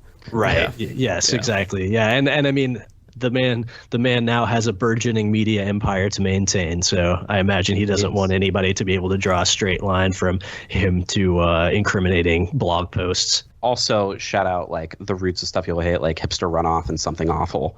Yeah, for sure. Yes, early just the back alleys of early internet blogosphere culture that I very much frequented when I was in high school. Yeah, same. That stuff like informs so much of my writing style and my sense of humor now. Oh, totally.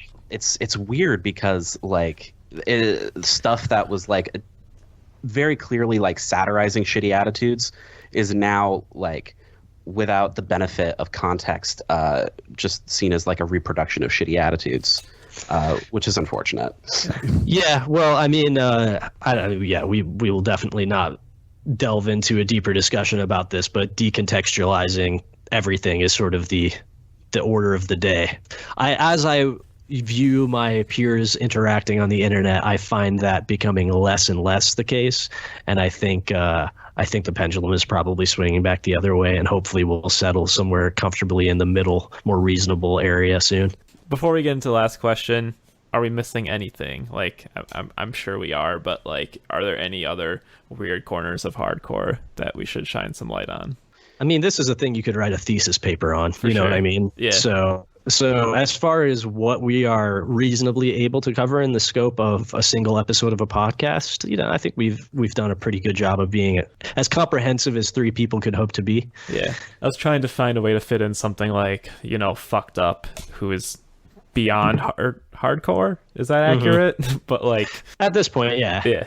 I mean, they've definitely superseded hardcore at this juncture. Yeah, them and like Self-Defense Family Oh, I think Self Defense Family is super, super accessible to emo Yeah. sonically. Yeah, I think the end only of the thing, year even more so. yeah, right, Yeah. exactly. No, I think they're super accessible. The only thing that doesn't make them accessible is that Pat is like an incredibly polarizing figure, you know, for dumb reasons, because he really shouldn't be. The man doesn't really say anything out too terribly outlandish, but you know, it is what it is. Yeah, Self Defense Family's blog on Tumblr is actually like some of the best writing I've ever read in my life. Oh, dude, it's god tier. Yeah, just very insightful, empathetic, but also like irreverent and charming, and pretty much all the energy. If you like the lyrics of Drug Church or Self Defense Family, then like reading that blog is just like an endless dose of it. Yeah, for sure. Hell yeah. Are we heading into the home stretch here? I think so, which is All right, word. what present contemporary hardcore bands will a Twinkledork like. I think Turnstile is extremely catchy. There's mosh parts as well as just sing-alongs. I don't know. It's just extremely appealing. Knocked Loose and Inclination, I think, are just good sounding, like very well recorded hardcore music. Knocked Loose, I mean, their earlier stuff is, I think, easy to get into. Jesus Peace, heavy. Candy, Incendiary, I think, are just like, they're Rage Against the Machine but hardcore. And then Tsunami, I think, is, if there's any like ignorant contemporary hardcore band, I think just Tsunami is just like a fun band to get into and just follow on social media. Yes. We've talked about One Step Closer a whole bunch, but I just would be very surprised if kids who like got into Turning Point through adventures covering Turning Point, I would be very surprised if they did not dig One Step Closer, like, or Anxious. That's just like modern day Title Fight to me. Not in like the sense that they sound a whole bunch like Title Fight. Anxious does kind of, but in the sense that like I can see pop punk kids just writing super hard for them. There's a lot of like more accessible but still up and coming stuff. Initiate, I think, have like some of my favorite vocals in the game right now. Dare, No Option, Mortality Rate. If you're into like slightly more hip hop influenced stuff, then Jocko is a real good band. And then I genuinely think that if kids watch these bands live on like Hate 5-6, then it's much easier to get into them. But the dancey heavy shit, Drain, Gulch, 3 Knee Deep, Never Ending Game. Yeah, so I'm gonna go a different direction with this stuff. I more or less agree with most of your assertions here. Throughout the podcast, we've mentioned a lot of the bands that were just brought up right now, and I think all of them, depending upon your proclivities, could be good jumping in points. If you like emo that, I'm trying to think of the best way to articulate this. So if the thing that appeals to you about emo is sort of like tight songwriting and pop sensibilities and catchy melodies and things of that nature, you might find a lot of things to love in a lot of the bands that were just listed.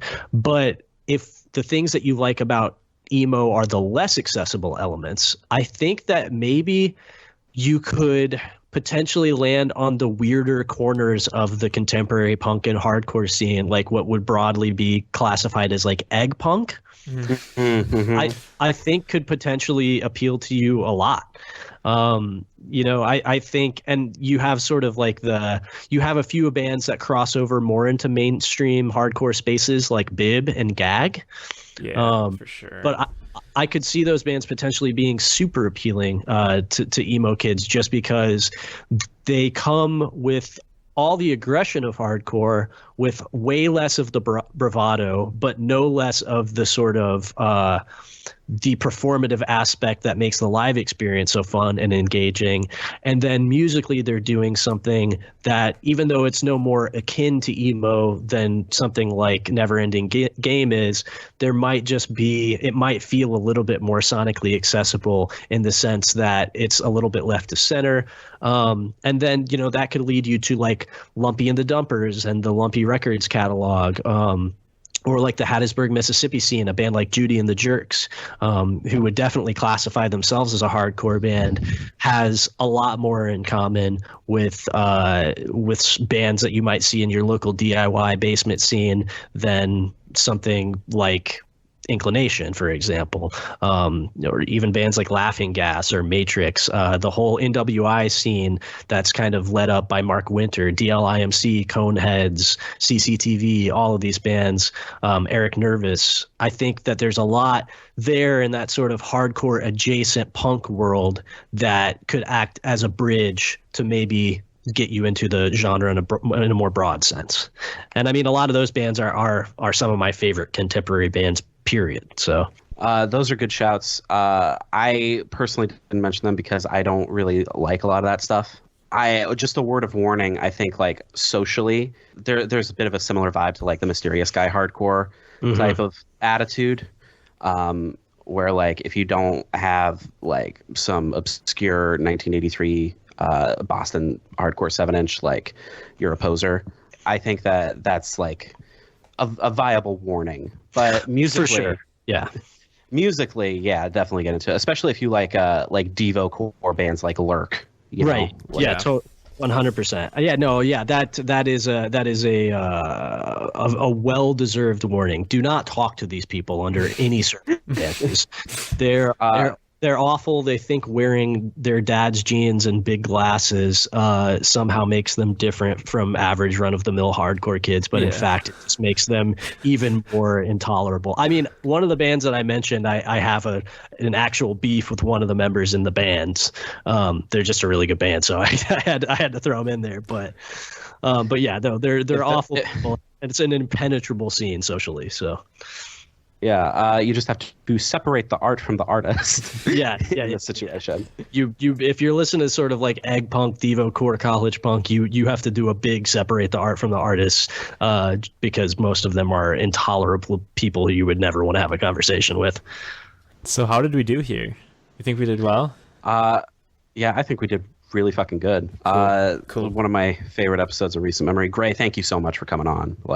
Thank you all for having me on here. It's been a pleasure. Like I said before, I truly relish the opportunity to just nerd out about the minutia of subgenre and stuff like this. I've long speculated that I am neurodivergent in some sense. My brain works in very weird ways, and I get deeply obsessive about this kind of stuff. So I mean, it's literally consumed my life. I would consider, I would consider my lifelong pursuit of just collecting the detritus associated with a life of punk rock and turning it into trophies to be some sort of clinical compulsion at this point. It's really not a hobby. So this is almost like a therapy session for me.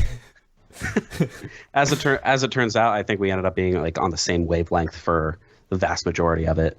And I've actually been wanting to get you on for a while. There's been an episode that I've been wanting to do. It still might happen in the future, where I have you on as well as Eric from Heart Attack Man, and we just do like an entire episode of hot takes.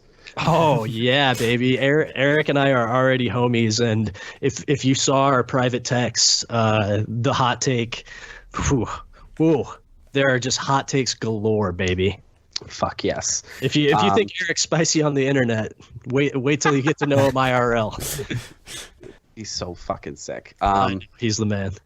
Yeah, so I think this might be the episode where I have to edit the least, which is amazing, because everyone was just so articulate, and there weren't as many things that were just like, okay, we have to immediately cut that.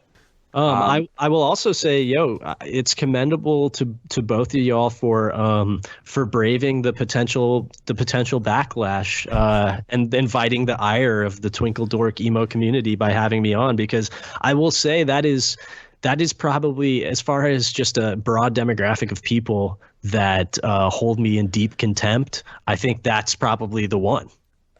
Yeah. This has been like less of a trend lately, but if you follow the E-word on Twitter, most of the posts are just like me like trying to make Twinkle kids mad, like, and it works perfectly. Yeah. So do we want to do like final shout outs, or should we just fade out here? All right. Follow the E-word podcast at the E-word pod, or no, it's at the E-word podcast on Twitter. Jesus Christ. Follow me on Twitter at You Don't Need Maps. Check out my newsletter, youdon'tneedmaps.substack.com. And we've got some fucking dope episodes in the pipeline. We got an episode with a very, very heavily requested band during the Decade Under the Influence series. And we're doing an upcoming episode along these lines called The Twinkledork Guide to Hip Hop with Megan from Foxtails, which I'm very excited about as well. Yeah, that sounds incredibly sick. I'll actually probably have to tune into that because I too am a massive hip hop fan. As far as any personal plugs, like I said, if you like music, you might like the Killsurf City record that I just dropped. So you can check that out at blindragerecords.bandcamp.com. As far as following me on social media, I wouldn't advise it. And if you want to hear any of my other 7 bands, you can find links to those if you explore my Instagram or Twitter. I post about them every so often. For those who do enjoy twinkly emo, I've got a record coming down the pipeline pretty soon under the moniker Terminal Crush. That is a solo effort that draws a lot of sonic influence from the slowcore stuff of the 90s. There's a lot of low influence in there, a lot of Red House Painters, Pedro the Lion, stuff like that. And I think that's coming out on really rad records sometime this summer, I think. So yeah, if you do want updates on music and stuff, I post a way less hot takes on the internet than I used to, and it will mostly be utilized to post links to records that I'm releasing and podcasts that I'm doing and stuff like that. So follow at your own risk, but you can find me at Gray X Gordon on all the sites. All right. Thank you, Gray. Yep. Thank you guys again for having me.